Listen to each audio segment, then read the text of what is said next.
नमस्कार। ब्रेक के बाद एक बार फिर से स्वागत है आपका और आपके साथ मैं हूं कायनात अंसारी। तो राम जन्मभूमि को लेकर के हमारी खास पेशकश जो है वो लगातार जारी है। अयोध्या में इस वक्त तैयारियां जोर शोर से चल रही हैं, काउंटडाउन शुरू हो चुका है और जल्द ही वो घड़ी भी आ जाएगी जब यहां पर राम जन्मभूमि का जो शिलान्यास है वो हो जाएगा। प्रधानमंत्री नरेंद्र मोदी के हाथों ये होगा और सुबह 10 साढ़े 10 बजे तक जो है प्रधानमंत्री मोदी लखनऊ एयरपोर्ट पहुंच जाएंगे। उनके आगमन को लेकर के और उनके लखनऊ एयरपोर्ट से अयोध्या तक पहुंचने को लेकर के तमाम जो तैयारियां हैं वो चाक चौबंद तरीके से की जा रही हैं और खुद तैयारियों की जो है वो निरीक्षण कर रहे हैं सीएम योगी आदित्यनाथ। तो कौन कौन मेहमान यहां पर आने वाले हैं, तैयारियां जो हैं किस तरीके से अभी तक कौन से चरण में पहुंची हैं और अयोध्या नगरी में किस तरह की हलचल है और जो साधु संत हैं उनमें किस तरह का माहौल देखा जा रहा है, इस पर लगातार हम बातचीत कर रहे हैं। और इस वक्त भी कई खास मेहमान हमारे साथ जुड़े हुए हैं। राजू तुलसियान जो कि हिंदूवादी नेता हैं वो हमारे साथ थोड़ी ही देर में जुड़ जाएंगे, अब से कुछ ही देर में जुड़ेंगे। जगत गुरु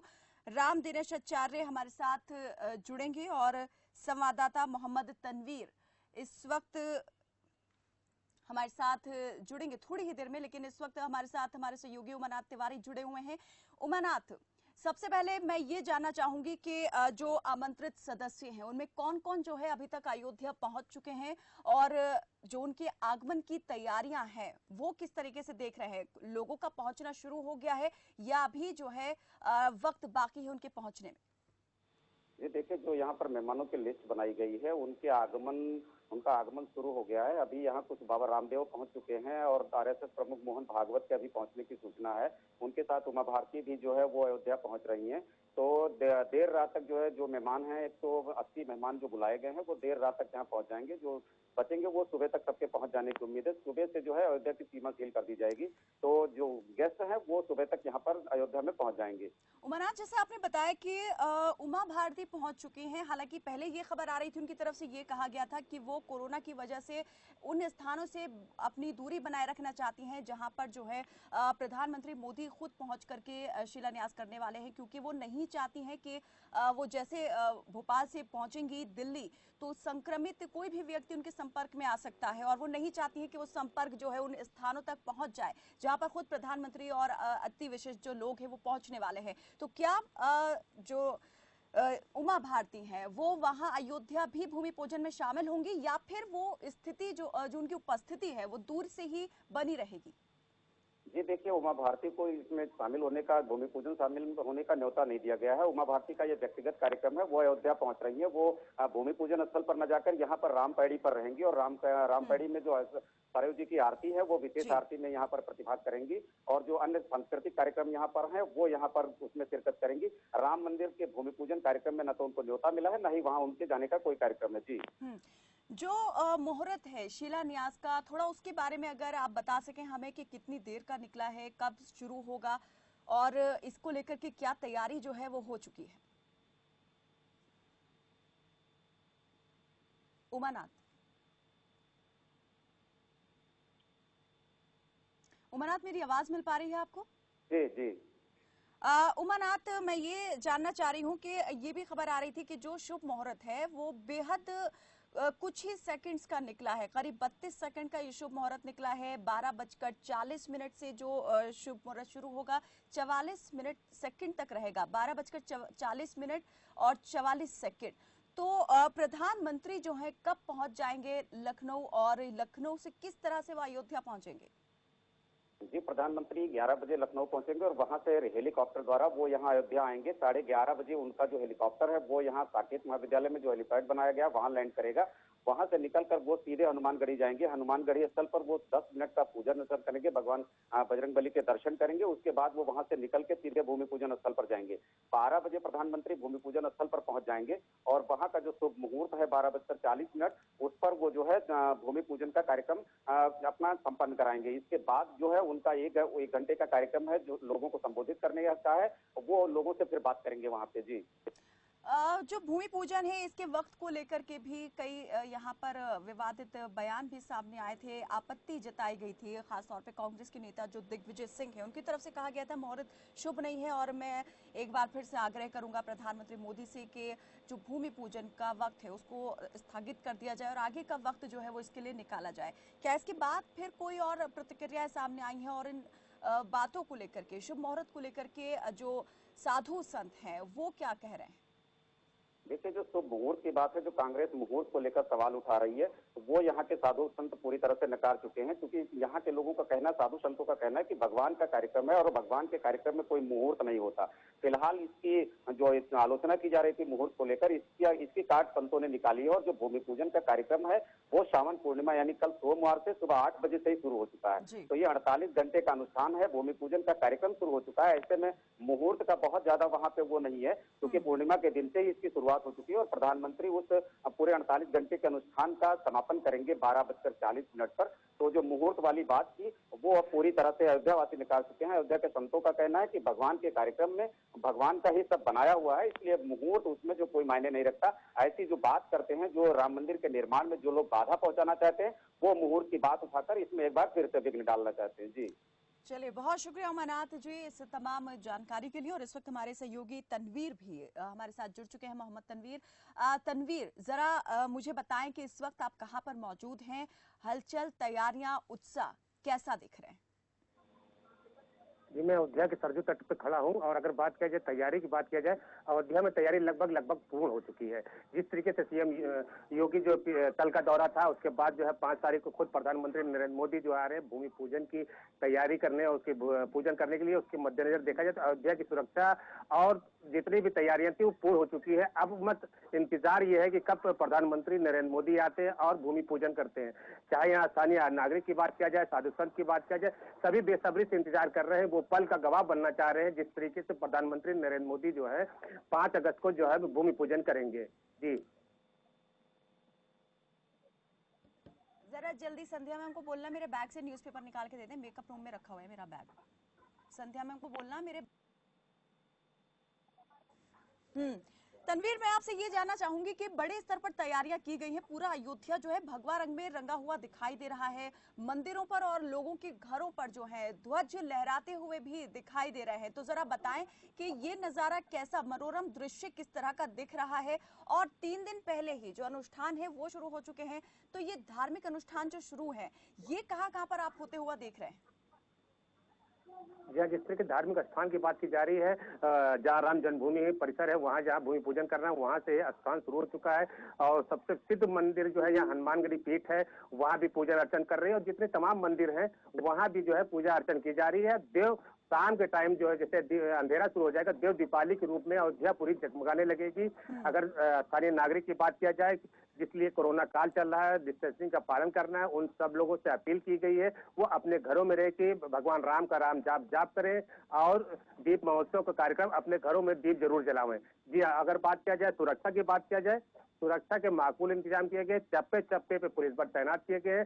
अयोध्या में एंट्री किसी को शख्स को नहीं मिल रही है और जो भी स्थानीय नागरिक है उनको आधार के हिसाब से ही तो अयोध्या के अंदर एंट्री दी जा रही है। जी तनवीर, जरा ये भी मैं आपसे जानना चाहूंगी कि सीएम योगी आदित्यनाथ ने अयोध्या वासियों से अपील की है, देशवासियों से अपील की है कि वो इसे दीपावली की तरह ही मनाएं, दीप उत्सव जो है वो इस दिन मनाएं। तो 2 दिन पहले ही, जैसे आज का दिन भी और कल का दिन भी, उन्होंने कहा है कि लोग अपने घरों में दिए जलाएं। तो इसको लेकर मैं जानना चाह रही हूँ कि आम लोग जो है, स्थानीय निवासी जो है, वो किस तरीके से तैयारियों में जुटे हैं? क्या मंदिरों की साज सजावट जो है वो पूरी हो चुकी है या अभी भी काम चल रहा है? और लोग जो है वो कितना ज्यादा उत्साहित है इस घड़ी को लेकर? अगर बात किया जाए तो स्थानीय नागरिक हो चाहे मंदिर, सब लगभग जो मंदिर जो है यहाँ तैयार हो चुके हैं, दुल्हन के तरीके सज चुकी है पूरी अयोध्या। अगर घरों की बात किया जाए, घरों को भी जो सजाया जा संवारा चुका है। शाम जैसे होगी दीप महोत्सव का अपने अपने घरों में दीप जलाने लगेंगे। अगर बात किया जाए यहाँ साधु संत आप देख सकते हैं हमारे पीछे किस तरीके से लोग भजन कीर्तन कर ही रहे हैं। पूरे अयोध्या में जो है भजन कीर्तन और राम नाम का ही जाप चल रहा है, जय श्री राम के उपदेश चल रहे हैं। और जिस तरीके से लोगों को कई सालों से राम जन्मभूमि मंदिर के लेकर इंतजार था, वो इंतजार कुछ ही क्षणों यानी कुछ ही घंटों बाद वो है लोगों को दिखेगा 5 अगस्त को। जी, प्रयागराज जो है वो कैसा दिखाई दे रहा है? रंग कितने आप देख पा रहे हैं इस वक्त जो है बिखरे हुए हैं? और जो धार्मिक स्थल हैं, मंदिर हैं, वहां पर जो है जो पुजारी हैं, जो श्रद्धालु हैं, उनमें कैसे आप जो है वो उत्साह देख रहे हैं? जिस तरीके से पूरी अयोध्या को पीले कलर में रंग दिया गया, यानी भगवान विष्णु का जो अवतार पीताम्बर कहा जाता था, उस तरीके से जो है पूरी अयोध्या को पीले रंग से रंग दिया गया, चाहे मठ मंदिर को, दुकान हो, घर हो, किसी पूरी तरीके से। और भगवान राम के जो जीवन के बारे में चित्रण किया गया है, पूरी खूबसूरत लग रही है। जिस तरीके से भगवान राम जब 14 साल का वनवास काट के अयोध्या आए थे, लोगों में उस टाइम जो लोगों में उत्साह था, किस तरीके से उनका स्वागत किया था, दीप महोत्सव का कार्यक्रम किया था, उसी तरीके से बिल्कुल अब जो है जो 5 साल का इंतजार था भगवान राम जो किस तरीके से विवादों में रहे, उसके बाद जो है अब जो है तैयारी की जा रही है। उसके मद्देनजर देखकर पूर्ण रूप से अगर बात किया जाए तो अयोध्या पूर्ण रूप से तैयार है। जी चलिए मोहम्मद तनवीर बने रहिए, आगे भी आपसे हम ज्यादा बातचीत करते रहेंगे, जानकारी लेते रहेंगे। इस वक्त हमारे साथ में हिंदुवादी नेता राजू तुलसियान जुड़ चुके हैं। बहुत स्वागत है आपका राजू जी। और ये हम आपसे जानना चाहेंगे कि एक लंबे संघर्ष के बाद मंदिर आंदोलन को लेकर वक्त वक्त पर जो है आंदोलन छिड़ता गया और लोग इसके साथ में जुड़ते रहे, तो थोड़ा हम जानना चाहेंगे कि आप जो है वो किस तरीके से इन आंदोलनों को, और अब ये जो शिलान्यास का वक्त आ गया है, इसको देख पा रहे हैं, और कितना लंबा संघर्ष मानते हैं कि ये संघर्ष जो है वो अब रंग लेकर आया है, योगदान किसका कितना रहा? साइना जी, सबसे पहले तो मैं आपके न्यूज चैनल को इस बात के लिए धन्यवाद दूंगा कि लगभग 500 वर्षों के संघर्ष के बाद जो आज अयोध्या में कल राम जन्मभूमि के शिलान्यास और भूमि पूजन का कार्यक्रम माननीय प्रधानमंत्री नरेंद्र मोदी जी के द्वारा संपन्न होने जा रहा है, उसमें संघर्ष तो 500 वर्षों से लगातार होते रहे हैं। इतिहास गवाह है कि बाबर एक लुटेरा था और बाबर के हमले में अयोध्या के राम जन्मभूमि पर बने हुए उस समय के मंदिर को ध्वस्त करके एक मस्जिद का निर्माण किया गया और उसी दिन से यह संघर्ष प्रारंभ हुआ। जब तक भारत आजाद नहीं हुआ था 1947 के पहले तक लगातार वहां पे संघर्ष चले और 1947 के बाद 1949 के लगभग से न्यायालयों में विवाद चला। 6 दिसंबर की घटना हम सबके सामने है, जब कार सेवकों का आक्रोश इस के प्रति फूटा, बाबरी मस्जिद का विध्वंस भी हुआ और उसके बाद से लगातार न्यायालयों में चलते मामलों के बाद अंतिम में 6 नवंबर को 2019 में माननीय सर्वोच्च न्यायालय ने एक जो अपना अंतिम निर्णय राम मंदिर के पक्ष में दिया, उसी की पूर्णाहुति के रूप में अब प्रेस का गठन करने के बाद से कल माननीय प्रधानमंत्री जी के द्वारा यह शिलान्यास होने जा रहा है, भूमि पूजन होने जा रहा है। यह 500 वर्षों के इतिहास में एक सबसे शुभ घड़ी हमारे बीच आई है और मुझे यह कहने में और प्रसन्नता है कि इस शुभ घड़ी में मेरा जनपद, मेरा कुशीनगर पूरी तरह से संलग्न है, क्योंकि जहां पर प्रधानमंत्री जी भूमि पूजन का कार्यक्रम करेंगे, उस भूमि पूजन कार्यक्रम के मुख्य पुरोहित के रूप में हमारे कुशीनगर जनपद के ही लाल विशुनपुरा, पररौना के विशुनपुरा के पास के रहने वाले विनय मिश्रा जी सर्वश्रेष्ठ पुरोहित के रूप में वहां वो पूजन संपन्न कराएंगे। हमारे ही अड्डा क्षेत्र के बगल के रामपुर गुन्हा गांव के एक विशिष्ट संत जितेंद्रानंद सरस्वती जी महाराज वहाँ विशिष्ट अतिथि के रूप में मौजूद रहेंगे और हम सभी राम भक्तों की आशा और आकांक्षा पूरी होने जा रही है और कल भगवान श्री राम के भव्य मंदिर का शिलान्यास और भूमि पूजन होने जा रहा है। इस शुभ अवसर के साक्षी हम सभी बन रहे हैं, यह प्रभु श्री राम की कृपा है। ये जैसे आपने बताया कि जो मुख्य पुजारी रहने वाले हैं यहाँ पर वो खास आपके ही जनपद से जो है वो ताल्लुक रखते हैं, तो दोहरी खुशी यहाँ पर हम कह सकते हैं कि हो गई है आपके लिए। तो सेलिब्रेट आप किस तरीके से करने वाले हैं? तैयारियां तो बहुत जोर शोर से चल रही हैं और करीबन 1 लाख लड्डू जो है वो भी यहाँ पर बनाए गए हैं, तो आप क्या करने वाले हैं इस मौके पर? देखिए, कोरोना का संक्रमण काल अगर नहीं होता और ये इस वैश्विक महामारी की ये परिस्थितियां नहीं होती तो शायद मुझसे भी आपसे अयोध्या में ही लाइव बात होती। हम सभी लोग अयोध्या पहुंचते, क्योंकि अयोध्या के आंदोलन और संघर्ष से हम सबका पुराना नाता रहा है। चाहे 1990 में जब मुलायम सिंह ने घोषणा की थी कि परिंदा भी पर नहीं मार सकता है, उस वक्त भी हम सभी ने राजू जी, 30 जैसे आप नवंबर थोड़ा पुरानी 30 उसकी पृष्ठभूमि की बात करें तो मैं चाहूंगी थोड़ा सा यहाँ पर भी बताएं, दर्शकों को भी ये पता चले कि मंदिर आंदोलन में कौन कौन लोग किस तरह से जुड़े रहे, योगदान कितना ज्यादा रहा कि आज ये दिन देखने को मिल रहा है सभी को। देखिए, थोड़ा सा मंदिर बताएं कि आंदोलन से आप जुड़े किस हुए तरह से लोगों जुड़े की इस श्रृंखला आंदोलन इतनी से, बड़ी है, कैसे जुड़े, तो कब जुड़े और आधे कितना घंटे लंबा की स्लाइड संघर्ष में तो किया। नहीं बताया जा सकता, लेकिन कुछ ऐसे तथ्य हैं जो बहुत कम लोग बताते हैं, वो मैं आपको बताना चाहता हूँ जी। कि 1949 में जब गुम्बद के नीचे भगवान श्री राम का प्रकटीकरण हो गया था, तो सबसे पहले उस समय के मुख्यमंत्री चंद्रभान गुप्ता जी, बाद में कांग्रेस के मुख्यमंत्री थे, उनके मुख्यमंत्रित्व काल में उनके स्वास्थ्य मंत्री मुरादाबाद के विधायक माननीय श्री दाऊ दयाल खन्ना जी थे। सबसे पहले दाऊ दयाल खन्ना जी, कांग्रेस के विधायक, यह तथ्य लोगों को जानकारी होनी चाहिए कि मुरादाबाद के विधायक थे कांग्रेस के दाऊ दयाल खन्ना जी, सबसे पहले अयोध्या, मथुरा और काशी के मुक्ति का प्रस्ताव उन्होंने ही प्रधानमंत्री इंदिरा गांधी के सामने रखा था। उसके बाद वहां पर उनकी नहीं सुनी गई या उनकी बातों को महत्व नहीं दिया गया, तो दाऊ दयाल खन्ना जी ने हिंदू धर्म संसद के बीच में इस मामले को उठाया और हिंदू धर्म संसद के सभी संतों ने अयोध्या, मथुरा और काशी की मुक्ति का प्रस्ताव पारित किया। उसके बाद इस आंदोलन में सबसे प्रमुख भूमिका रही दिगंबर अखाड़े के पूज्य उस समय के महंत परमहंस रामचंद्र दास जी महाराज, जिन्होंने 1949 में राम जन्मभूमि पर पूजा के अधिकार को लेकर न्यायालय में मुकदमा दायर किया और उसके बाद से चले हुए राम जन्मभूमि के हर आंदोलन का नेतृत्व किया। प्रमुख भूमिका रही हमारे गोरखपुर के गोरक्ष पीठ के पीठाधीश्वर ब्रह्मलीन दिग्विजय नाथ जी महाराज और उनके शिष्य ब्रह्मलीन अवैधनाथ जी महाराज और आज वर्तमान गोरक्षनाथ पीठाधीश्वर योगी आदित्यनाथ जी महाराज, जो संजोग है भगवान श्री राम की कृपा से आज उत्तर प्रदेश के मुख्यमंत्री भी हैं। इन सभी लोगों का इस आंदोलन में सहयोग रहा आपने 1937 में ही उन्होंने हिंदू महासभा का गठन किया था और तभी से मंदिर आंदोलन उन्होंने शुरुआत कर दी थी आंदोलन की। जी। तो ये संघर्ष तो लगातार लंबे चलते रहे। मैं ये जानना चाह रही हूँ कि आपका इसमें आगमन किस तरीके से हुआ। ये जो नायकों की आप बात कर रहे हैं, इसमें कई आंदोलन यहाँ पर हुए हैं और कई नायक इससे जुड़ते गए और अंतिम यहाँ पर हम कहें कि गोरखनाथ मठ से जो निकले वो योगी आदित्यनाथ रहे कि अब वो यहाँ पर देख पा रहे हैं कि जिस मंदिर के लिए लंबे वक्त से संघर्ष चला, आंदोलन चला, आज वो शिलान्यास होते हुए देखेंगे उसका। तो थोड़ा सा हम यहाँ तो पहुंच गए हैं, लेकिन बीच में जो कहानी यहाँ पर चलती रही, उस कहानी को सूत्रधार बन के कौन लोग आगे और बढ़ाते रहे?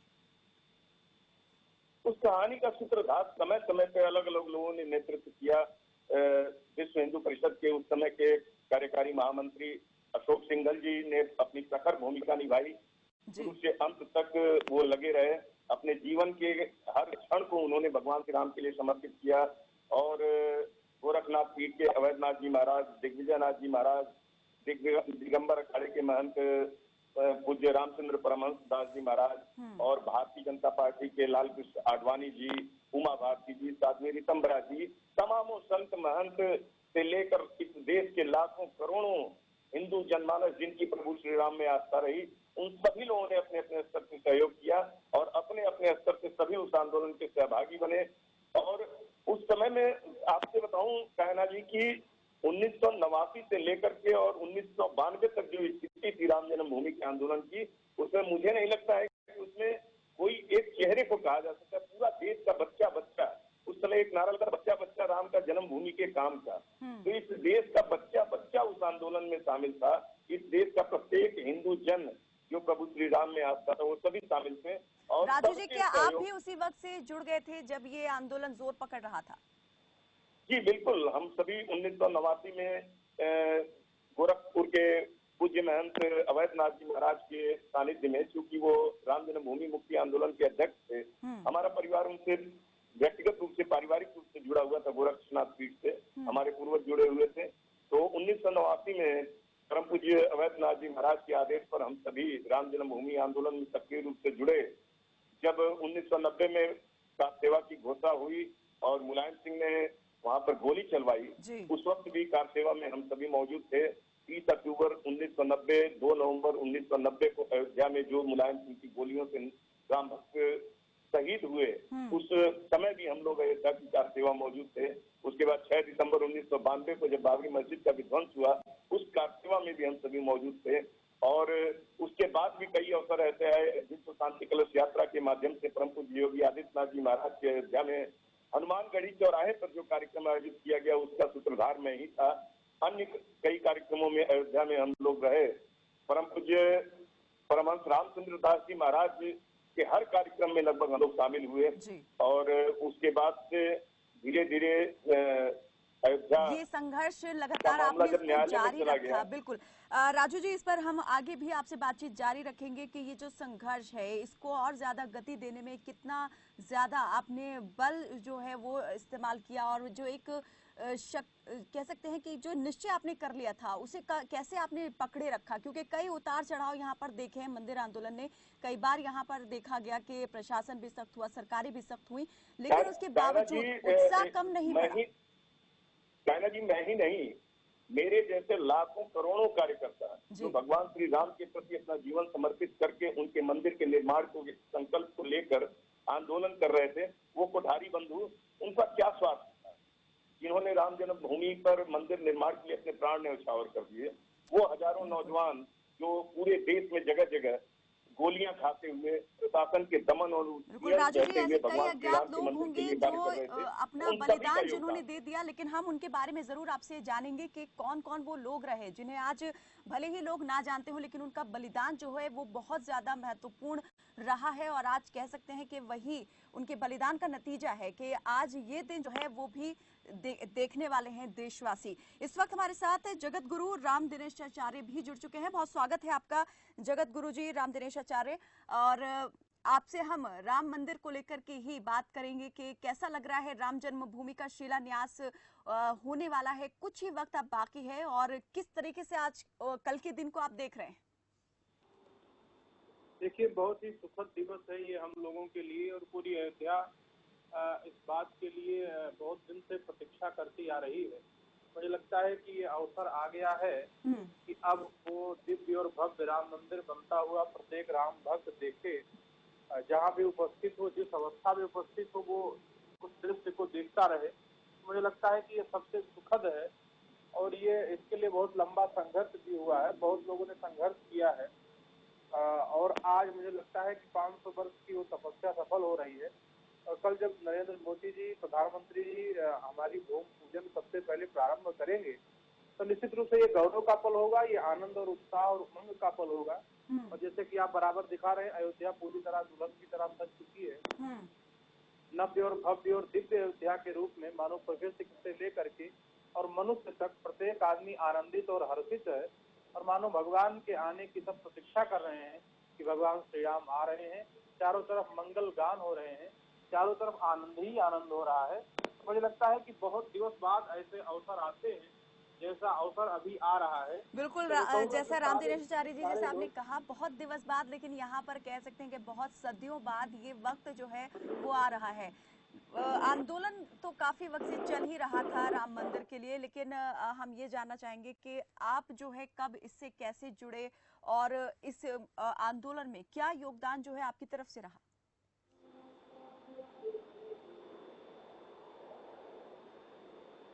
निश्चित रूप से आंदोलन में क्या है कि सबसे बड़ी बात होती है अपनी बात को जनता तक पहुंचाने का।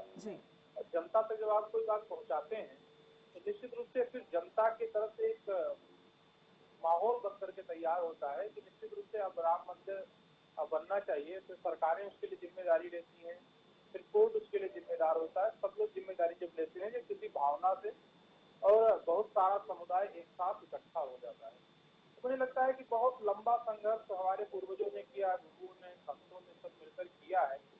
मेरे सौभाग्यशाली हम लोग हैं कि ये अवसर देखने का अवसर हम ही लोगों को मिला, बाकी सब लोगों को नहीं मिल पाया। तो मुझे लगता है कि बहुत लंबा संघर्ष जिन जिन लोगों ने किया है उन्हें आज याद करने का भी ये मौका है।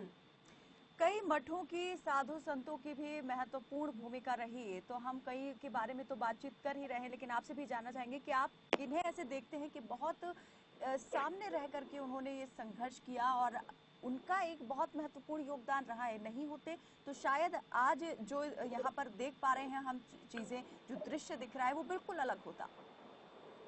सबसे पहला नाम इसमें अशोक सिंघल जी का है। अशोक सिंघल जी ने इस पूरी पार्टी को, इस पूरी बीएसपी को खड़ा किया। पूजनीय साकेतवासी अवैधनाथ स्वामी गोरखपुर के पूज्य महाराज जी का है, रामचंद्र दास जी महाराज का है, हरि डालमिया जी का है, और बहुत सारे यहाँ के और संत थे, छोटी छावनी के पूज्य महाराज जी, जैसे गोपाल दास जी महाराज, और जितने भी संत थे उस समय तत्कालीन समाज के, गिरिराज किशोर हों, रितंभरा जी हों, उमा जी हों, मुरली मनोहर जोशी हों, सब लोग, मतलब पूरा देश, उसमें पूरी कायनात कहें, सब तैयार थी कि इस भव्य और दिव्य राम मंदिर को बनाने के लिए कोई शोर कसर न छोड़ी जाए। इन सारे लोगों को आज याद करने का अवसर है।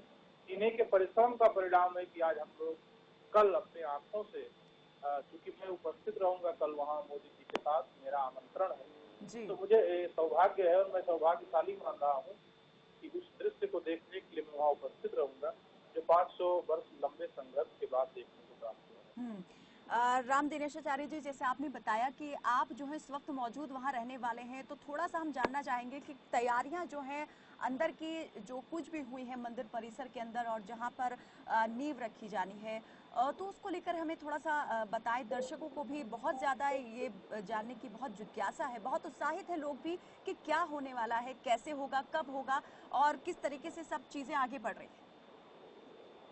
पांडाल बनकर तैयार हो गया है। 175 लोगों की लिस्ट है, 175 मेहमान होंगे, जिसमें 135 साधु संत होंगे जी। उसके अंदर पूजा प्रारंभ कल से हो गई है। गौरी गणेश का पूजन कल हुआ था, आज रामार्चा का पूजन हो रहा है, निशान का पूजन हुआ, हनुमान जी का पूजन हुआ जी। उसके बाद कल जो है पूजन में मोदी जी शामिल होंगे। मोदी जी को पहले संकल्प कराया जाएगा, गोत्र नाम उनका लिया जाएगा, उसके बाद जो बैठे हुए यजमान है उसके द्वारा पूजन प्रारंभ रहेगा। ठीक 11:30 से 12:30 के बीच में जो अंतिम मुहूर्त है, उसमें 32 सेकंड का बहुत महत्वपूर्ण समय होने जो रहेगा, उसी में उठा करके उस नींव में अब वो शिला रखने का काम माननीय नरेंद्र मोदी जी करेंगे। ये पूरा कार्यक्रम है और हम लोग सबको साक्षी बनने का अवसर प्राप्त होगा। तो कोरोना को देखते हुए बहुत कम लिमिट्स में ये लोग वहाँ बुलाए गए हैं, तो वैश्विक महामारी से भी बचना है, सोशल डिस्टेंसिंग का पालन करते हुए ये समस्त कार्यक्रम कल वहाँ पर 11:30 बजे से लेकर लगभग 1 बजे तक चलेंगे। जो राम जन्मभूमि क्षेत्र ट्रस्ट है उसकी तरफ से तैयारियां हम थोड़ा सा जानना चाहेंगे। जो मिष्ठान है वो किस तरीके के, कितने प्रकार के बनाए गए हैं और कितनी मात्रा में बने हैं, और जो भूमि पूजन यहाँ पर होने वाला है वो अष्टधातु कीट प्रधानमंत्री मोदी रखेंगे और बहुत कम वक्त, यहाँ पर सिर्फ 32 सेकंड का ही शुभ मुहूर्त है, तो प्रधानमंत्री मोदी वहाँ पर कब पहुँच जाएंगे और आप सभी जो हैं वो वहाँ पर किस वक्त पहुँच जाएंगे? देखिए, जैसा कि हम लोगों के पास सूचना आया है कि हम लोग 10:30 बजे तक अंदर एंट्री कर जाएंगे, क्योंकि जो कार्ड पर है उस पर एक बार कोड दिया गया है, बार कोड का पहले स्कैन होगा, स्कैन करके आइडेंटिटी चेक कराकर फिर हम लोगों को 10:30 बजे तक एंट्री करना होगा। 11:30 बजे 11:40 पर हनुमानगढ़ी पहुंच जाएंगे मोदी जी, हनुमान जी का दर्शन करेंगे, 10 मिनट तक वहां पर विराजमान रहेंगे और 10 मिनट करने के बाद मोदी जी पहुंच जाएंगे सीधा रामलला के दरबार में। 5 मिनट मोदी जी रामलला का दर्शन करेंगे, उसके बाद पारिजात का वृक्ष अपने हाथों से रोपित करेंगे उस परिसर में, जो 67 एकड़ परिसर 2.77 एकड़ है, उसमें पारिजात का वृक्ष रोपित करने के बाद सीधे मंच पर होंगे। मंच पर पहुंचने के बाद आगे की प्रक्रिया प्रारंभ होगी, पूजन की प्रक्रिया प्रारंभ होगी और अंत में 40 मिनट का भाषण भी होना वहां से निश्चित हुआ है। ये कार्यक्रम यहाँ पर जगत गुरु जी, थोड़ा सा मैं ये आपसे भी जानना चाहूंगी कि मुहूर्त को लेकर के भी ये सवाल उठ रहे थे कि जो चतुर्मास चल रहा है इसमें शुभ कार्य नहीं मतलब करना चाहिए, और जो एक सनातन धर्म की हजारों साल से परंपरा चली आ रही है इसमें ये शुभ कार्य, कोई भी मंगल कार्य नहीं होता है, कोई भी साधु संत अपने मठ से बाहर नहीं जाता है, अपने स्थान को नहीं छोड़ता है। तो यहाँ पर मैं ये जानना चाह रही हूँ कि आप जैसे कल इसी मुहूर्त के अंदर जो है, इसी काल के अंदर ये शुभ मुहूर्त जो है वो निकला है, तो क्या कोई असर पड़ेगा? क्या ये जो बात हजारों साल की परंपरा चली आ रही है, क्या ये टूटने वाली है कल, या फिर इसका ये भी नहीं टूटेगी और मुहूर्त भी जो है वो भी अपने आप में शुभ हो जाएगा?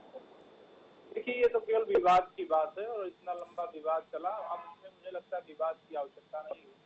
दो बात आपसे कहूंगा। पहली बात तो ये है कि अब संपूर्ण रूप से भगवान राम के नाम पर राजनीति पर लॉकडाउन लगना चाहिए। अब उसकी आवश्यकता समाज में नहीं रह गई है। मुहूर्त जीव के लिए होता है, परमात्मा के लिए नहीं होता है। और ये मंदिर का शिलान्यास है, ना कि भव्य राम मंदिर बनकर तैयार हो गया और लोगों को समर्पित किया जाना है। तो मुझे लगता है कि ये शिलान्यास हो रहा है, भूमि पूजन हो रहा है। 3-3.5 साल का समय इसको बनने में भव्य और दिव्य लगेगा। मुझे लगता है बनकर तैयार होगा, सारे लोग उसमें उपस्थित होंगे। चातुर्मास का अवसर चल रहा है, बड़े बड़े दंडीधारी नदियां पार नहीं करते हैं, कोई बात नहीं है, वर्चुअल रूप से उन सबको दर्शन करने का अवसर प्राप्त होगा। बस मुख्य ये है कि राम जी का कार्य प्रारंभ हो जाए जल्दी से जल्दी, क्योंकि अब अगर इसमें टाल मटोल किया गया तो मुझे लगता है कि समस्त राम भक्तों को, हिंदुओं को, सनातन धर्मियों को, किसी को ये बात बर्दाश्त नहीं होगी कि अब इसमें टाल मटोल नहीं होना चाहिए। माननीय सुप्रीम कोर्ट ने कह दिया है कि जल्दी से जल्दी राम मंदिर का निर्माण प्रारंभ कर दिया जाए। जगत गुरु जी, यहाँ जब जो मुख्य शुभ मुहूर्त है, जो मेन मुहूर्त है, उस वक्त कौन कौन और कितने लोग जो है मौजूद रहने वाले हैं प्रधानमंत्री जब शिलान्यास करेंगे? शिलान्यास के समय मोहन जी रहने वाले हैं। अध्यक्ष बेसक क्षेत्र के परम पूज्य महंत नृत्य गोपाल दास जी महाराज रहेंगे। योगी आदित्यनाथ जी महाराज मुख्यमंत्री उत्तर प्रदेश, आनंदीबेन पटेल गवर्नर उत्तर प्रदेश, ये सब रहेंगे। बाकी साधु संत जो भी रहेंगे दूर से उसका दर्शन करेंगे। पंडित और ब्राह्मण वहाँ पहले से इकट्ठा हो चुके हैं। अनुष्ठान प्रारंभ हो गया है। जैसा पहले मैंने बताया कि कल गौरी गणेश का पूजन हो गया, आज जो है उसका रामार्चा का पूजन हो रहा है। कल ये कार्यक्रम होना जिसका अनुष्ठान रहा है, तो सारे लोग उपस्थित रहेंगे, लेकिन सोशल डिस्टेंसिंग में। एक अंतिम सवाल आपसे करना चाहूंगी पूजन प्रारंभ होगा जी जगत गुरु जी, जैसे 3 दिन तक ये जो अनुष्ठान है, पूजा अर्चना शुरू हो गई है, कल से शुरुआत हुई और कल तक जो है सब चलने वाला है, तो आज रात्रि तक ये सब चीजें चलेंगी, अनुष्ठान होंगे, यज्ञ होंगे, और कल जब शिलान्यास हो जाएगा क्या उसके बाद भी कोई खास पूजा रखी जाएगी, होगी? वो तो अनुष्ठान संपूर्ण हो जाएगा, उसके बाद जो है जिन जिन देवताओं को बुलाया गया है उन सबको फिर वापस भेजा जाएगा। जिनका जिनका आवाहन हुआ है उन सबको फिर प्रस्थान कराया जाएगा। उसके बाद फिर हवन होगा और हवन करके फिर उसको पूर्णाहुति करके उस कार्यक्रम को परिपूर्ण किया जाएगा। तो शिला पूजन के बाद का भी कार्यक्रम है जो पूर्णाहुति के रूप में, और अनुष्ठान के सबसे अंतिम चरण जो हवन होता है उसके साथ जी। चलिए, बहुत बहुत शुक्रिया जगत गुरु जी हमारे साथ इस तमाम बातचीत में जुड़ने के लिए और तमाम जानकारी देने के लिए। हमारे साथ राजू तुलसियान जो हिंदूवादी नेता है हमारे साथ जुड़े हुए हैं। राजू जी, जैसा हम यहाँ पर मंदिर आंदोलन को लेके हुए संघर्ष और उस संघर्ष में अपने बलिदान देने वाले लोगों की हम बात कर रहे थे, तो थोड़ा सा मैं चाहूंगी उन लोगों का भी आप जिक्र करें जिन्हें आपने कहा कि कई लोग हैं जिनके लोग नाम नहीं जानते हैं, जिन्होंने अज्ञात रह करके इस लड़ाई को आगे बढ़ाया। जैसे जब हम इतिहास की बात करते हैं और वर्तमान की बात करते हैं तो जो बड़ी भ्रांतियां हैं कि जो 1989 में संघर्ष हुआ, 88 में जो संघर्ष हुआ, धर्म संसद ने जो संघर्ष प्रारंभ किया, या राम जन्मभूमि मुक्ति आंदोलन के समय परम पूज्य अवैधनाथ जी महाराज के नेतृत्व में जो संघर्ष प्रारंभ हुआ, हम उसी को अपना संघर्ष काल मान लेते हैं। यह सही है कि धर्म संसद में यह विचार आने के बाद, अयोध्या मथुरा काशी की मुक्ति के विचार के आने के बाद आंदोलन तेज हुआ, आंदोलन में गति आई, पूरे देश के लोग उससे जुड़े। लेकिन उसके पहले ऐसा नहीं है। जब देश आजाद हुआ, देश की आजादी के तुरंत बाद 1949 से कांग्रेस के विधायक दाऊदयाल खन्ना जी, ओंकार भावे जी और तमाम लोगों ने, ओंकार भावे जी, परमहंस रामचंद्र दास जी महाराज, महंत नृत्य गोपाल दास जी महाराज, या और बहुत से संत महंत थे जिन्होंने न्यायालय, गोपाल विशारद जी जिन्होंने पूजा के अधिकार के लिए न्यायालय में मुकदमा दर्ज किया, ऐसे बहुत से लोग रहे जिन्होंने समय समय पर राजू जी, राम बिल्कुल जन्मभूमि आपने के जैसे कहा कि कुछ कांग्रेसी नेता भी ऐसे रहे जिन्होंने इस आंदोलन में महत्वपूर्ण योगदान दिया, लेकिन अगर आज के राजनीतिक उसकी हम परिदृश्य की बात करें तो सीधे तौर पर कांग्रेस को जो है वो तो नकार ही दिया जाता है। बीजेपी और बीजेपी नेता जो है वही मानते हैं कि इस आंदोलन को बढ़ाने में उन्हीं की मुख्य भूमिका रही है, लेकिन आज हम जान पा रहे हैं कि कांग्रेस के भी कई नेता रहे जिन्होंने इस आंदोलन को आगे बढ़ाया। देखिए कान्हा जी, ऐसा नहीं है। कांग्रेस का वर्तमान नेतृत्व जो है, सोनिया गांधी जी के नेतृत्व में और राहुल गांधी जी के नेतृत्व में जो वर्तमान नेतृत्व है, वो पथभ्रष्ट हो गया है। वो भारत की संस्कृति से अपने आप को संलग्न नहीं रख पाता है। जब राम सेतु को नासा ने चिन्हित किया और वहां पे राम सेतु के समुद्र में कुछ कार्य के लिए जब केंद्र सरकार के पास प्रस्ताव आया, तो केंद्र सरकार ने राम को काल्पनिक बता दिया। सोनिया गांधी जी के नेतृत्व में और मनमोहन सिंह जी के प्रधानमंत्रित्व काल में भगवान श्री राम को काल्पनिक बताया राम सेतु के मामले में। हल्फनामा सुप्रीम कोर्ट ने दायर किया। तो यह वर्तमान की जो कांग्रेस है, यह भारतीय संस्कृति से पूरी तरह से कट चुकी है, हट चुकी है। इसे भारतीय संस्कृति का भान नहीं है। मैं आपको बताऊं कि हमारे इस जहाँ पे मैं रहता हूँ, हमारे कुशीनगर जनपद के ही वो पहले पडरौना संसदीय क्षेत्र था, उसके सांसद पंडित राम नगीना मिश्र जी कांग्रेस के ही हुआ करते थे। लेकिन जब कांग्रेस में रहते हुए उन्होंने राम जन्मभूमि के लिए अपनी आवाज उठाई, संसद में उन्होंने आवाज उठाई, तो जब उस समय के तत्कालीन कांग्रेस नेतृत्व ने उनको चुप कराना चाहा, तो उन्होंने संसद में ही कहा, जाके प्रिय न राम ही तजिए ताई परम सने, और यही कहकर उन्होंने कांग्रेस से त्याग पत्र दिया था और भाजपा से फिर वो 4 बार सांसद रहे थे। लेकिन मेरा आज कहना जी, इस शुभ अवसर पे एक निवेदन है सबसे कि राम न कांग्रेस के हैं, न राम भाजपा के हैं। राम भारतीय जनता पार्टी के राम नहीं है, राम भारतीय जनमानस के राम है। राम लोक नायक है, राम मर्यादा पुरुषोत्तम है। राम को किसी दल और देश सीमा में नहीं बांधा जा सकता है। वह पूरे विश्व के देवता है। भगवान श्री राम के चरित्र से पूरा विश्व शिक्षा ग्रहण करता है।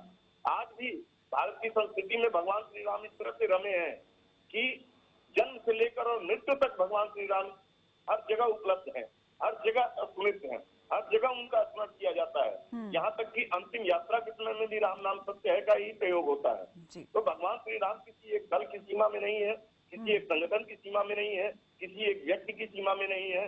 भगवान श्री राम के इस मंदिर निर्माण के लिए इस देश के करोड़ों लाखों कार्यकर्ताओं ने, हिंदू समाज के लोगों ने, हिंदू युवाओं ने, हिंदू बुजुर्गों ने, हिंदू माताओं और बहनों ने, सबने अपना अपना त्याग परिश्रम किया, अपना बलिदान दिया। तब जाकर यह 5 तारीख को यह अवसर आया है जब भारत के प्रधानमंत्री के हाथों भगवान श्री राम के भव्य मंदिर का शिलान्यास होने जा रहा है। इसमें किसी एक दल की उपलब्धि नहीं है। आज मैं फिर कहना चाहता हूँ कि यदि कोई दल, चाहे वो सत्ता में हो चाहे विपक्ष में हो, कोई अगर राम जन्मभूमि के निर्माण पर अपना दावा प्रस्तुत करता है, तो मैं सिर्फ यही कहना चाहता हूँ कि आज यह जो स्वप्न साकार हुआ है करोड़ों हिंदुओं का, इसे पूरे यानी आप मानते हैं राजू जी कि ये जो दिन आया है ये सबके संयुक्त सहयोग से, पराक्रम से आया है। किसी एक को इसका क्रेडिट देना या किसी एक का क्रेडिट लेना ये बिल्कुल ठीक नहीं है, और यहाँ पर सभी की श्रद्धा को ये जो है ये दिन वो मानना चाहिए कि सभी की श्रद्धा का नतीजा है। मैं सीधे सीधे इस बात मुद्दे पर आना चाहता हूँ कि श्रेय की होड़ न मचाई जाए, श्रेय कोई न ले। यदि श्रेय देना है तो वास्तव में श्रेय दिया जाना चाहिए माननीय सर्वोच्च न्यायालय को, जिसने सभी तथ्यों का अध्ययन करके, सभी त्याग बलिदान को दृष्टि में रख के, सभी साक्ष्यों का अध्ययन करके और 9 नवंबर 2019 को भगवान श्री राम के मंदिर के निर्माण का मार्ग प्रशस्त करते हुए आदेश दिया, ट्रस्ट गठन का आदेश दिया, ट्रस्ट का गठन हुआ और उसी ट्रस्ट के नेतृत्व में आज भूमि पूजन और शिलान्यास होने जा रहा है। तो वास्तव में अगर किसी को श्रेय देना चाहिए तो भारत की न्याय व्यवस्था को देना चाहिए, भारत की न्याय प्रणाली को देना चाहिए और भारत की सर्वोच्च न्यायालय को देना चाहिए, उन मुख्य न्यायाधीश और उनके साथ जुड़े हुए 5 खंडपीठ के न्यायमूर्तियों को देना चाहिए, जिनके वजह से आज यह शुभ दिन आया है। बाकी तो त्याग और बलिदान करने वाले वो सभी लोग हम हो गए जो भगवान श्री राम के मंदिर के निर्माण के लिए अपना संघर्ष करते रहे। राजू जी, एक अंतिम सवाल मैं आपसे जानना चाहूंगी। यहाँ पर जब धर्म संसद बनी, गठित हुई और 1992 में दिसंबर में उसकी तरफ से ये घोषणा हुई कि कार सेवा जो है वो अब अयोध्या में शुरू कर दी जाएगी, इस कार सेवा को लेकर आप किस तरह से देखते हैं कि इसकी कितनी अहम भूमिका रही, महत्वपूर्ण रही ये कार सेवा, और इसने इस आंदोलन को और कितनी गति दी? कायरा जी उस समय जो धर्म संसद के प्रस्ताव पर जो प्रथम कार सेवा शुरू हुई अक्टूबर और नवंबर 1990 में, उस कार सेवा में इस देश का राजनीतिज्ञों का असली चेहरा सामने आया। उनके लिए मानव के जीवन का कोई मूल्य नहीं, उनके लिए मानव की आस्था का कोई मूल्य नहीं, उनके लिए मानव के श्रद्धा और विश्वास का कोई मूल्य नहीं, उनके लिए सिर्फ वोट बैंक की राजनीति है।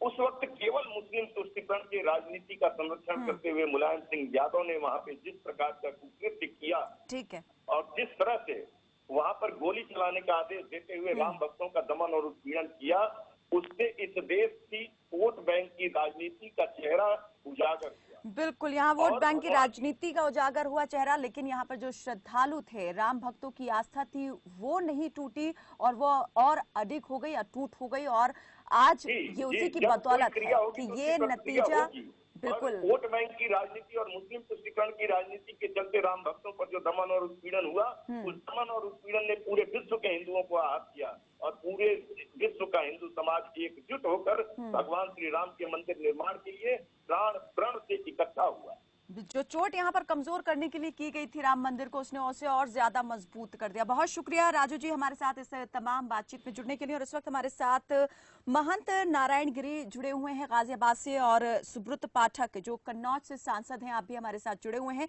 बहुत स्वागत है आपका सर।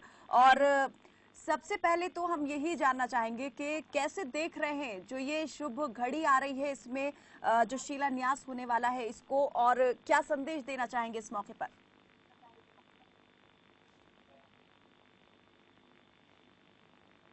सुब्रत जी। जी सर मेरी आवाज? जी जी। देखिए, ये अपने आप में ही बड़ा एक रोमांचित करने वाला पल है और जिसका हम लोग सदियों से इंतजार कर रहे थे। हमारी पीढ़ियों ने इसके लिए एक लंबी लड़ाई लड़ी है, एक लंबा संघर्ष चला है। और सही मायने में उस समय पर जब यह मंदिर को ध्वस्त किया गया था, उस समय पर हम कल्पना भी नहीं कर सकते कि किस प्रकार का माहौल उस समय देश में रहा होगा। राम भक्तों के ऊपर क्या उस समय पर बीत रही होगी, हम लोग इसकी कल्पना भी नहीं कर सकते। यही कारण रहा कि वो अनवरत 500 साल तक लंबा संघर्ष राम मंदिर निर्माण के लिए चला। मैं समझता हूँ कि आजाद भारत के इतिहास में ये बड़ा देरी से यह क्षण आ रहा है, और लेकिन जब भी ये आ रहा है निश्चित रूप से ये स्वागत योग्य है। और हमारे आपके जीवन का एक सबसे बड़ा पल है। हम अपने जीवन काल में राम मंदिर का निर्माण से, उनके ही जन्म स्थान पर, भगवान राम के जन्म स्थान पर भव्य मंदिर का निर्माण अपनी आंखों से देखने जा रहे हैं। मैं समझता हूँ इससे बड़ा कुछ भी हम लोगों के लिए नहीं हो सकता, एक सनातन धर्मी के लिए इससे बड़ा। सुब्रत जी, जैसे आपने कहा कि पीढ़ियों जो है पीढ़ियों ने संघर्ष किया है और आज हम जो है ये दिन देख पा रहे हैं, तो क्या आपके भी परिवार के कुछ सदस्य इस संघर्ष से, इस आंदोलन से जुड़े रहे, और कैसे देखते हैं उन लोगों के इस संघर्ष को जिन्होंने जमीन पर रहकर इस लड़ाई को लड़ा? कितनी कठिनाइयां सामने उन्होंने झेली, लेकिन हार नहीं मानी और लगातार इसे आगे बढ़ाते रहे। देखिए, तो मेरा तो बचपन ही इस राम मंदिर आंदोलन के साथ ही शुरू हुआ है। 90 के दशक में जब राम मंदिर आंदोलन की जब ये अपने चरम पर था, एक जन आंदोलन के रूप ले चुका था, तो उस समय के ऊपर मैं कक्षा 5 या 6 का छात्र था। तो उस समय के ऊपर मुझे आज भी याद है कि बच्चों की टोलियों के साथ में हम लोग भी गली मोहल्लों में नारा लगाते थे, राम लला हम आएंगे, मंदिर वहीं बनाएंगे। तो एक इस प्रकार से मुझे आज भी ध्यान में आता है कि उस समय पर एक राम ज्योति घर घर जलाने का काम हो रहा था। किस प्रकार से छुप के लोग आते थे, और उसमें मुलायम सिंह की आताई सरकार थी, तो राम भक्तों के ऊपर बहुत प्रताड़ित उनको किया जा रहा था।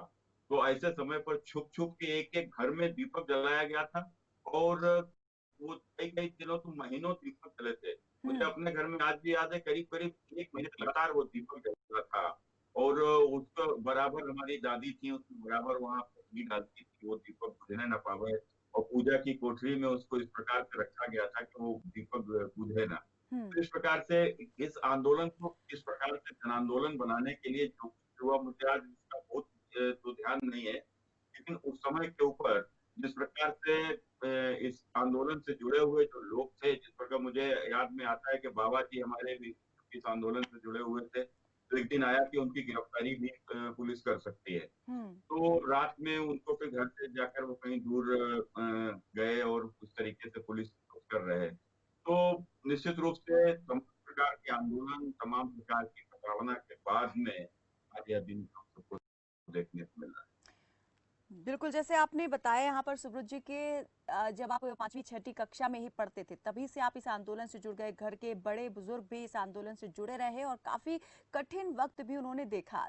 एक मंदिर का आपने मंदिर माफ कीजिएगा दिए का जिक्र किया आपने कि दिया जलाया गया और महीने भर जलता रहा, तो मैं इस दिया जलाने के उद्देश्य क्या रहा उसके पीछे का मैं थोड़ा जानना चाहती हूँ। वो भगवान रामलला के जो मंदिर के से ही वो ज्योति आई थी, उस ज्योति घर घर जलानी थी, इस प्रकार का एक कार्यक्रम था वो। जी। तो मुझे बहुत, मैंने कहा ना कि उस समय कक्षा 5 या 6 का छात्र था, तो इतना जितना मुझे ध्यान है उतना मैं आपको बता रहा हूँ। वो घर घर ज्योति जलाई गई थी और वो ज्योति वहां से अयोध्या से ही चलकर वो ज्योति पूरे हिंदुस्तान के हर घर में, हर राम भक्त के घर में वो दीपक जला, हम्म क्या उसी से ही मानते हैं दीपावली की जो दीपक है उससे जलाए गए थे। जी, क्या मानते हैं ये जो मंदिर के लिए संघर्ष है, ये जो लड़ाई है, ये किस स्तर पर सबसे ज्यादा एकदम कह सकते हैं कि घनिष्ठ तरीके से लड़ी गई, बहुत तेज इसे तेज प्रदान किया गया, राजनीतिक मोर्चे पर देखते हैं या फिर आप देखते हैं कि जो धार्मिक साधु संत थे, मठ थे, उन्होंने इसे तेज किया? देखिए, आप ये ठीक बात है, साधु संत का तो इसमें तो हर व्यक्ति, मैं समझता हूँ कि अगर जब 1528 में जब मंदिर को वहां के ऊपर ध्वस्त किया गया था, उसके बाद वहां कलंक के रूप में बाबरी मस्जिद बना दी गई थी। तो उस बाबरी मस्जिद को का जो ढांचा का उसका जो रूप दिया जाता था, उसको लेकर कितने लोगों ने संघर्ष किया।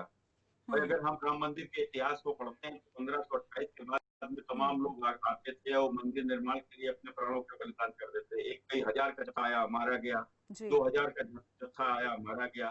तो वो अनवरत ये लड़ाई चालू रही। अब हम्म आज अंग्रेजों के टाइम पर भी इसको लेकर हम लोगों जो हमारे समाज के द्वारा इसमें अदालत में हम लोगों ने लड़ाई लड़ी। उसके बाद आजाद भारत में भी अदालत की लड़ाई लड़ी। जी लेकिन जैसा कि हम सभी जानते हैं कि भारत एक लोकतांत्रिक, राजनीति के बगैर तो यहाँ के ऊपर संभव ही नहीं था। जी तो जी ये बिल्कुल। हमारा दुर्भाग्य था कि हमारे भीतर लोगों को हिंदू कहने में भी कभी शर्म आती थी। और यही कारण रहा होगा कि जब सोमनाथ मंदिर, जो सोमनाथ मंदिर हजारों साल बाद सोमनाथ मंदिर का निर्माण हुआ भारत की आजादी के बाद, तो उस समय पर भारत के प्रधानमंत्री उस मंदिर के निर्माण में नहीं गए। तो कहीं न कहीं ये राजनीति थी कि जिसके अंदर सेकुलरिज्म की राजनीति के नाम पर जिस प्रकार से हिंदुओं के साथ द्वयम दर्जे का जो बर्ताव हो रहा था, तो उसके नाते ये संभव ही नहीं था। कौन राम मंदिर का नाम लेता था? हमने अपने जीवन काल में देखा है कि कांग्रेस ने सुप्रीम कोर्ट में जिस प्रकार से हलफनामा दायर किया था कि राम कोरी कल्पना है, रामायण पूरा उपन्यास है। माने वो राम जिसका सदाचार हमारे घर में पालन होता है, वो राम जो हमारे घर में कहा जाता है कि छोटा भाई लक्ष्मण जैसा हो, बड़ा भाई राम के जैसा हो, पत्नी सीता हम्म जैसी हो, जो जो रामायण हमारा आचरण है, उसको इन्होंने पूरा उपन्यास बता दिया। तो इस प्रकार से आप समझिए कि राजनीति का ही एक अंग है कि राजनीति के इसमें जुड़ जाने के कारण से जी कि राम हमारी हमारी राजनीति नहीं, हमारे आस्था का प्रश्न है। तो इस बात को भारतीय जनता पार्टी ने इस बात को उठाया और मैं समझता हूँ कि साधु संतों का आशीर्वाद चलिए, रहा बिल्कुल ये और विश्व साधु हिंदू संतों के परिषद की आशीर्वाद तरफ के से जो साथ-साथ बिल्कुल जो लड़ाई ये शुरू हुई। आंदोलन आगे हम्म आगे बढ़ा, आंदोलन हम्म खड़ा हुआ।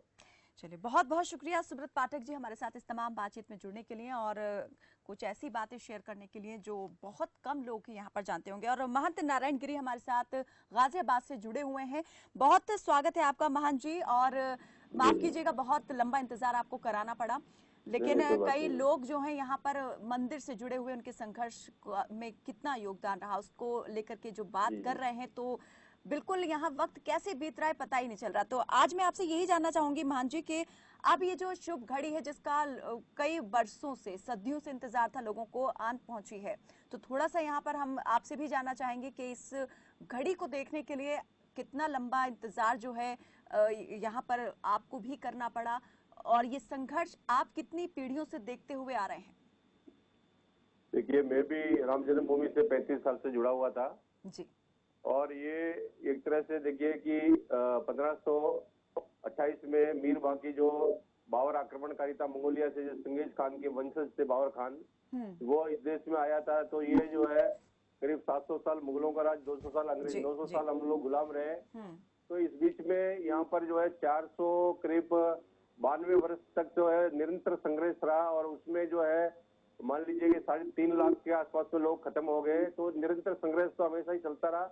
परंतु इन 70 वर्षों में जब भारत आजाद होने के समय में 1949 में गोरखपीठ के योगी जो है श्री महंत दिग्विजयनाथ जी महाराज ने जो है उनको परमहंस जी महाराज को प्रेरणा किया कि परमहंस जी महाराज रामचंद्र परमहंस जी कि भाई भारत स्वतंत्र हो गया है और अब राम जन्मभूमि पर जो है एक तरह जो आक्रमणकारी ने मस्जिद बनाया था वो ढांचा खड़ा है, तो वहां पर जो है भगवान का मूर्ति का स्थापना होनी चाहिए। तो ये 49 में नवंबर में रात को 12 बजे जो है वहां पर जाकर जो है मूर्ति का स्थापना हो गया। उसके बाद में नेहरू जी ने बोला कि इस मूर्ति को यहाँ से हटा दो, नहीं तो धम्मा हो जाएगा।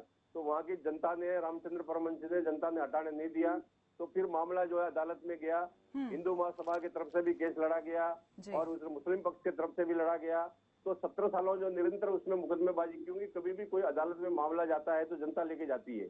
तो ये हिंदुओं का स्वाभिमान की लड़ाई थी और हिंदुओं ने अदालत में लेके गई, तो इसमें कोई अदालत का कोई इतनी बहुत बड़ी भूमिका नहीं है। ये निरंतर जो संघर्ष था हिंदुओं का, मान लीजिए कि अशोक सिंघल जी ने बोर्ड क्लब में दिल्ली में 1991 में 25 लाख लोग कटे हुए पूरे भारत से, और अटल बिहारी वाजपेयी ने वहां पर जो एक नारा दिया था कि निश्चित रूप से भारत में और पूरे विश्व के किसी भी राजनीतिक पार्टी में इतनी शक्ति नहीं है कि राम जन्मभूमि पर मंदिर बनने से कोई रोक सकता है। तो 29 साल के बाद में जो है ये सपना साकार होने जा रहा है। नरेंद्र मोदी जी भी उस सभा में था, मैं भी उस बोर्ड क्लब के उस मंच पर मैं था जहाँ पर अटल बिहारी वाजपेयी बोले थे। तो अशोक सिंघल जी ने पूरा भारत में बहुत बड़ा संघर्ष किया, बहुत बड़ा जो लोगों ने जाके संपर्क किया। रामचंद्र परमहंस जी है, महंत दिग्विजयनाथ जी है, अवैधनाथ जी है और योगी जी है, ये सबका बहुत लोगों का इसमें संघर्ष था। और सभी का जो है ये 70 सालों से निरंतर जो अदालत के मामले में जो है आपका जो चला जो है, तो 70 सालों का जो संघर्ष का जो है पूर्ण विराम हुआ। सुप्रीम कोर्ट माननीय न्यायालय दिया और सभी जितने भी जांच एजेंसियां हैं उन्होंने भी इस बात को साबित किया कि हाँ वहां पर मंदिर था और किसी समय मंदिर को जो है तोड़कर मस्जिद बनाई गई। तो इस बात का जब हुआ तो अभी ये हिंदुओं के लिए सौभाग्य और बहुत आनंद खुशी का है कि पूरा विश्व के नहीं, पूरा एशिया के हिंदू इस मानते हैं कि हम राम के वंशज है और वहाँ दिव्य और भव्य मंदिर जो बनने जा रहा है 5 अगस्त को, और प्रधानमंत्री नरेंद्र मोदी जी जो है उसका उद्घाटन जो है शिलान्यास करने जा रहा है, उसके बाद मंदिर प्रारंभ हो जाएगा। तो इस सबके लिए बहुत सौभाग्य है और आप सब सबके लिए बहुत हर्ष का विषय और व्यक्तिगत मेरे लिए तो बहुत ही खुशी की बात है जी। जैसा आपने बताया कि शुरुआत कहाँ से हुई, योगदान किसका, विश्व हिंदू परिषद ने कितना बड़ा यहाँ पर योगदान जो है उनका रहा, उसके बाद में जो गोरखनाथ मठ है उसके जो मठाधीश थे योगी आदित्यनाथ, उन्होंने कैसे इस संघर्ष को आगे बढ़ाया और एक के बाद एक लोग यहाँ पर जुड़ते रहे इस आंदोलन के साथ में और जन आंदोलन बन गया ये जी। लेकिन मैं ये जानना चाहूंगी एक अंतिम सवाल आपसे, 2010 में जब इलाहाबाद हाई कोर्ट का फैसला आया था और मंदिर की जो भूमि थी उसे 3 हिस्सों में विभाजित कर दिया गया था, बांट दिया गया था, उस फैसले के आने के बाद में क्या लगा था कि क्या ये पूरा न्याय हो गया है, अब संघर्ष खत्म हो जाएगा या कैसे आप इसको आगे बढ़ाएंगे? वहां पर वो संपूर्ण राम जन्मभूमि की पहली से शुरुआत में थी और श्री माननीय जो अदालत ने तो कुछ आधा अधूरा न्याय जो है उसमें दिया था, उसमें जो है आपने जो 3 न्यायमूर्ति थे उसमें, और उसमें पूरा जो है पूरा न्याय नहीं हुआ। और निश्चित रूप से जो है वो क्या है कि किसी न किसी से कहीं प्रभावित जो वर्तमान में सत्ता में कोई भी पार्टी होती है उसका एक प्रभाव रहता है और प्रभाव के तहत कि प्राचीन समय में राजा महाराजों का भी प्रभाव रहता था। तो इस तरह राजनीति की जो है अदालत भी किसी न किसी जो है राजनीतिक शक्ति का प्रभाव से जो है वो निर्णय दिया गया, वो निर्णय सही नहीं था। और निश्चित रूप से जो 67 एकड़ जमीन है वो सारी राम जन्मभूमि की जमीन है प्राचीन समय से ही, और वहीं पर जो है ये राजा जो कुश थे, जो राम के जो पुत्र थे, बड़े पुत्र जो कुश थे, कुश ने जो है उसको जो वो भूमि पर इतना बड़ा जो है दिव्य मंदिर बनाया था और वो 67 एकड़ जमीन थी। तो ये सभी चीजों का भी प्राचीन सारे ग्रंथ वगैरह है, प्राचीन का जो है सारी इतिहास वगैरह, इस बार की पूरी जानकारी जो है वो सबके सामने आई। सुप्रीम कोर्ट ने सारी चीजों को देख के वही इस बात पर जो है निर्णय दिया जी। अब ये जो घड़ी आ गई है, सेलिब्रेशन तो बहुत बड़े स्तर पर हो रहा है, तो हम ये आपसे जानना चाहेंगे आप किस तरीके से इसे जो है सेलिब्रेट करने वाले हैं? मैं तो ये देखिए हमारे दुधेश्वर मंदिर में हमने पूरा यहाँ 5100 दिए जलाने का हमने निश्चित किया। हमारे को भी निमंत्रण था, चब्बत राय जी ने फोन किया था, तो हमने बोला वहाँ नहीं आएंगे क्योंकि पूरा वैश्विक महामारी है, कोरोना है, इसको बचते हुए सबको बचना चाहिए और वहाँ लोग कम से कम जाए। तो हमने गाजियाबाद के अंदर भी अपने मंदिर में और पूरा सभी जितने गाजियाबाद के लोग हैं, पूरे जिले के सभी पुजारियों को बोला गया कि अंदर अपने मंदिर में दिए वगैरह जलाए। हमने दुधेश्वर मंदिर में 5100 दिए और यहाँ पर मिठाई वगैरह व्यवस्था किया है और पूरा दिन भगवान का संकीर्तन वगैरह करेंगे। तो कल का दिन जो है हमने जो है अपने यहाँ पर धूमधाम से मनाने का शिलान्यास कार्यक्रम जो है हमने अपने गाजियाबाद में दुधेश्वरनाथ मंदिर में अपने मंदिर में रखा है जी। जी चलिए, बहुत शुक्रिया महंत नारायण गिरी जी हमारे साथ इस तमाम बातचीत में जुड़ने के लिए। तो राम मंदिर में शिलान्यास को लेकर के, भूमि पूजन को लेकर के तैयारियां जोर शोर से चल रही हैं। सिर्फ अयोध्या ही नहीं, पूरा देश इस घड़ी का इंतजार कर रहा है। अगर बात राजधानी दिल्ली की करें तो दिल्ली में भी 11 लाख दिए जो है इस वक्त रोशन किए जाएंगे और दीप उत्सव जो है यहाँ पर देखने को मिलेगा। खुद सीएम योगी आदित्यनाथ ने देशवासियों से अपील की है कि इन 2 दिनों को जो है वो दीप उत्सव के रूप में मनाएं और दिवाली की तरह से सेलिब्रेट करें। और ये जो सदियों का इंतजार है, ये कुछ ही सेकंड्स में जो है वो खत्म हो जाएगा जब प्रधानमंत्री नरेंद्र मोदी शिलान्यास कर देंगे। चलिए रुकते हैं एक छोटे से ब्रेक के लिए। अयोध्या पर हमारी इस खास स्पेशल लगातार जारी है। बने रहिए हमारे साथ, देखते रहिए खबर फास्ट।